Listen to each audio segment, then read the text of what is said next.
Let's make James Rizzi inspired lovebirds. First, let's learn about the famous artist James Rizzi. James Rizzi was an American pop artist who was born in 1950 in Brooklyn, New York.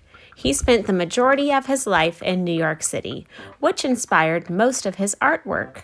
The busyness of New York City was so inspiring to him, and he loved to portray it in his paintings of cities, so much that he even painted buildings in his style in Germany.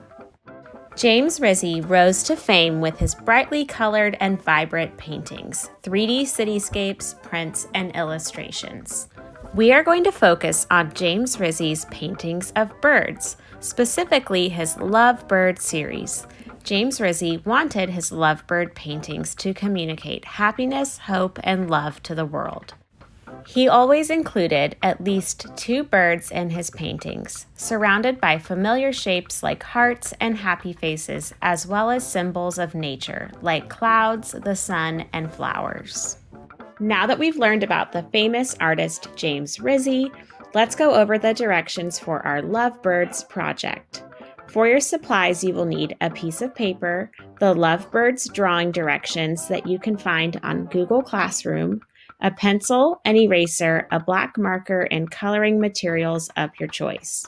For mine, I used markers and crayons. First, we'll start by folding our paper in half hamburger style to create space for 2 birds. Then watch the directions in the video to learn how to draw the 2 different styles of birds. We'll go over how to draw a front-facing bird and a side view bird. You can choose which style of bird you want to include in your artwork. You can mix and match, but you must have at least 2 birds. First, draw with pencil and then outline with a black marker. Color in your birds either warm colors or cool colors. Then use the opposite set of colors for your background. So in my example, I used warm colors for my birds. We have an orange and yellow bird and a pink and red bird. Then my background is mostly cool colors with a blue sky and green grass. You could also do it the opposite way and have cool colored birds in a warm background. So maybe you could have a sunset in your background and birds that are blue and green and purple because those are cool colors. All right, let's go ahead and get started. So to get started, you'll need a piece of paper, a pencil, an eraser, a black marker, the James Rizzi Lovebirds directions that you can find on Google Classroom. I will show you how to draw these in the video in just a little bit, but we're going to go over how to draw a front-facing bird and a side view bird, and you can pick which 2 you'd like to use in your artwork. Then you'll need some coloring materials. I will be using some crayons and some markers for mine, but you can use whatever supplies you like. So you should draw yours with a pencil first, but for the video, I will be using my black marker to draw so that it really shows up on camera and you can see the directions well. So first, we're going to start by drawing our birds. You must include at least 2 birds, but you can choose if you'd like a front-facing bird and a side view bird, or if you'd like 2 front-facing birds and 2 side view birds. It's up to you. You are the artist. For mine, I will be using 1 of each. So to start our project, let's fold our paper in half hamburger style. Make a crease by pressing down in the middle and line up your corners. When you open it up, you'll have a line down the middle. This will give us space for 2 birds, so you'll have 1 on each side. I'm going to start by showing you how to draw the front-facing bird. So I'm going to put the front-facing bird on the left side of the paper, but remember that you can pick which bird you'd like. We're going to start a little bit above the middle of the paper with a V shape, like the letter V. So we're using 2 diagonal lines, and this will be the bird's beak. Then we're going to draw a big curved line that starts at the top of the beak and comes around and ends on the other side. This is going to be the bird's head shape.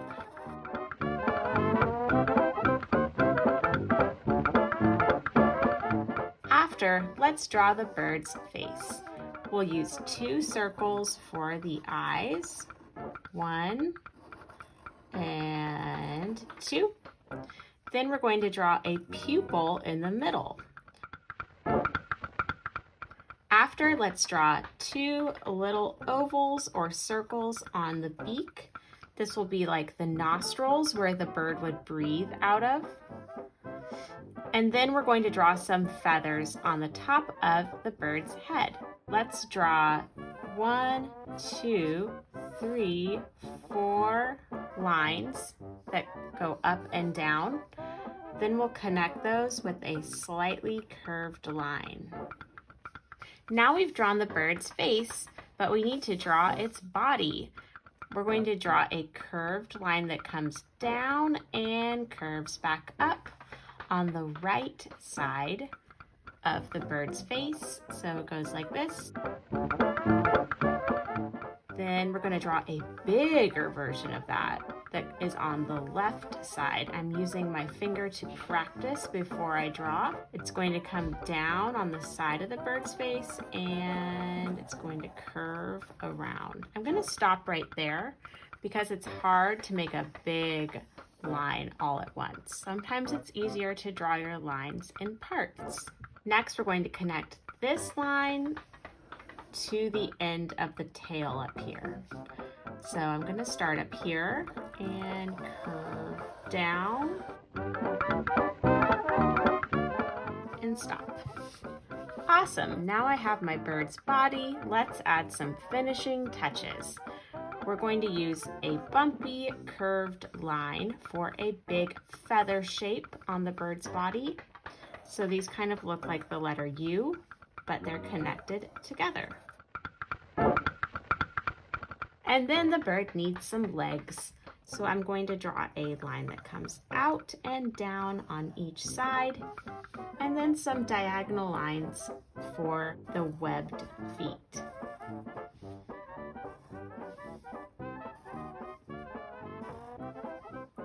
That is our front-facing bird. Now let's see how to draw the side view bird. So I'm going to draw that on the right side of my creased line. For this one, we're going to start with the eye shape. So I'm going to make a good-sized circle or oval for the eye shape, then a curved line inside, and color that in black. This will be the pupil of the eye. I'm going to add some eyelashes to mine. You can choose to do that if you'd like. And because this is a side view bird, we can only see one eye. The other eye is on the other side of the face, which we can't see right now. After the eye, we're going to draw the top of the head and the back of the neck and the tail all in one line. So I'm practicing this with my finger. It's a curve that goes around, up, down, and curves back up. So like this. It's going to go around the eye and stop there. Then let's draw the beak shape. So I'm going to use a straight line that comes out and then a diagonal line that comes down. Then let's draw the feathers on the top of this bird's head. So I'm going to use some slightly curved lines. I'll do 4 of them. Then I'll connect them with a slightly curved line at the top. Now let's draw this bird's body. I'm practicing the shape with my finger. It's going to be like a big letter U. Your line will start at the bottom of the beak, go down, curve around, and come back up at the end of the tail. So down, curve around, and stop. Now let's add some finishing touches. I'm going to add a little smile on the beak with a line that slightly curves up. Then I'll add that feather shape that we drew, so like the letter U, but connected. And then the legs. So a line that comes down. For this bird, I'm going to show you what it might look like if your bird's leg was bent a little bit. So we'll use a diagonal line and then another diagonal line to show that it is bent, kind of like when you bend your knee. Then we'll draw the feet with more diagonal lines that come out. 1, 2, 3 on each foot. And now you've seen how to draw both of the birds. So remember that you can choose to draw one of each or two of one. So you could have 2 front-facing birds or 2 side view birds. It's up to you because you are the artist of your artwork. Now I'm going to add some fun details around my birds like the artist James Rizzi has in his artwork. Because these are called lovebirds, I'm going to add a lot of hearts around the birds in the sky. I'm also going to add a sun. James Rizzi often includes a sun in his artwork, and it usually has a happy face on it, so I'm doing that on mine as well. Another symbol that we see in James Rizzi's work is flowers. So on the ground here, I'm going to draw some flowers that are growing out of the grass.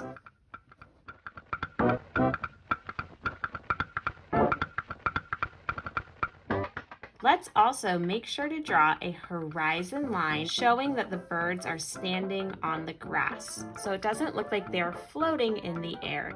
So behind the birds, I'm going to draw a zigzag line.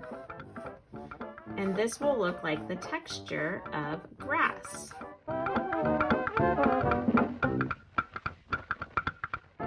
And it's going to go all the way across my paper. I'm also going to show some plants that are growing in the grass, just using some curved lines for that. And add some swirly lines around the background as well. You can add any other kind of fun details that you would like in your background around your birds.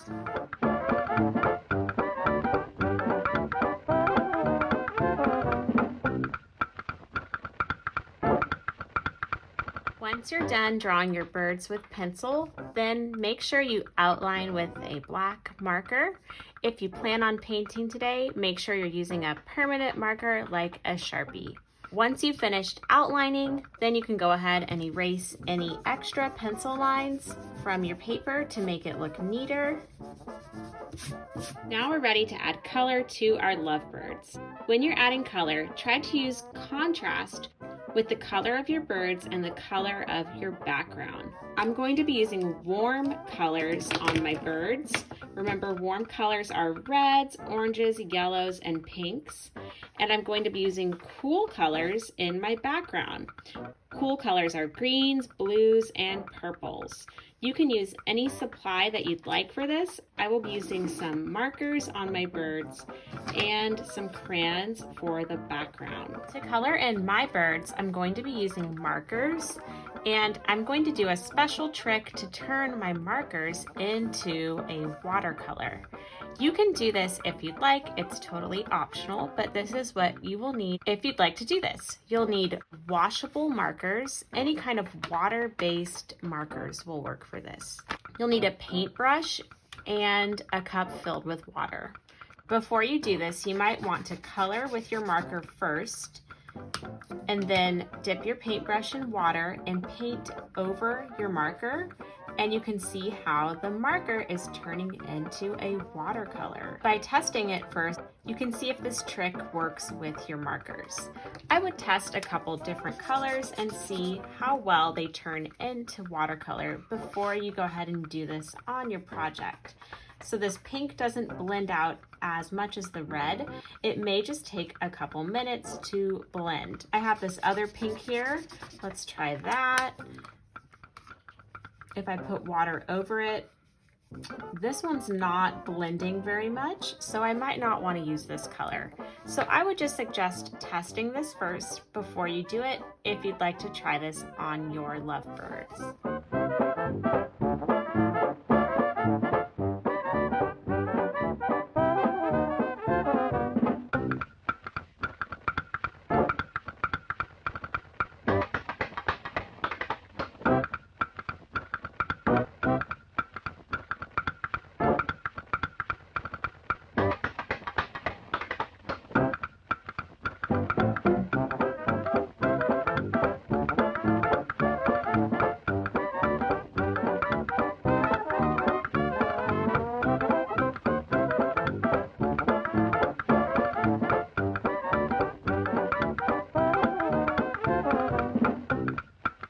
I finished coloring in my project, but I'm going to add the watercolor trick to the top of the areas that I colored in with marker. I'm going to do this on my birds and my sun and a little bit on the clouds. When you do this, all you need to add to your brush is water, and you're going to paint right on top of the marker to see it turn into a watercolor. I can see this blue marker bleed out a little bit onto the paper. It's turning into paint. And remember, it might take a couple minutes for the full effect to happen. So you're not going to see a really dark color. It's going to be just a light watercolor wash. And again, this is just one idea for using color on your project. You can use any art supply that you like. Now I'm going to do that on top of my birds and try to blend in all of these pinks and reds and then the oranges and yellows on my other bird. And I'm not taking my brush and going all over my paper, just in the areas that I want to blend. When you're painting around the eye shape, if you want that white to stay white, make sure you don't paint over it.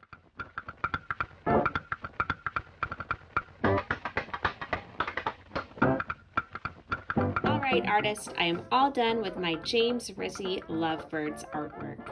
I hope you had fun today learning about the famous artist James Rizzi and learning how to draw birds in his style.